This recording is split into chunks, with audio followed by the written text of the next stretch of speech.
L'exposició tracta sobre una temàtica que fins ara ha sigut, podríem dir-ne, inèdita, no ha tingut suficient recerca en el que és la historiografia catalana, que és l'espoli patrimonial al moviment associacionista a Catalunya.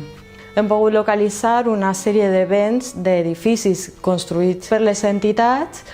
que foren espoliats només entrar les tropes franquistes a Barcelona i que al llarg del temps, o sigui, aquest espoli supera la dictadura, continuaren alguns d'ells estant en possessió de l'estat espanyol. Crec que eren 287, gairebé 300 edificis que he pogut localitzar arreu de Catalunya i a quines entitats pertanyien. Algunes d'elles han estat extingides i altres continuen actives en l'actualitat. Tot allò que pertany a entitats que estan vinculades al moviment sindical o de partits republicans i per tant són considerades enemigues, tot s'utilitza per atraure recursos i aprovisionar el moviment del nou estat que s'està construint,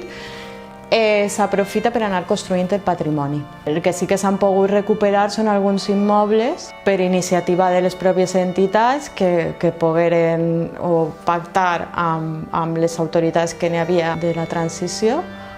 o perquè els seus socis aconseguiren al·legar en seu judicial que allò era seu, que l'únic que és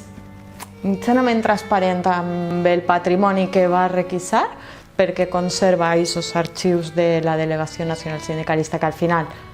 és el principal beneficiari, juntament amb l'Església d'eixa requisa, és el Ministeri de Treball. Per suposat, l'exèrcit no té a l'abast d'informació pública.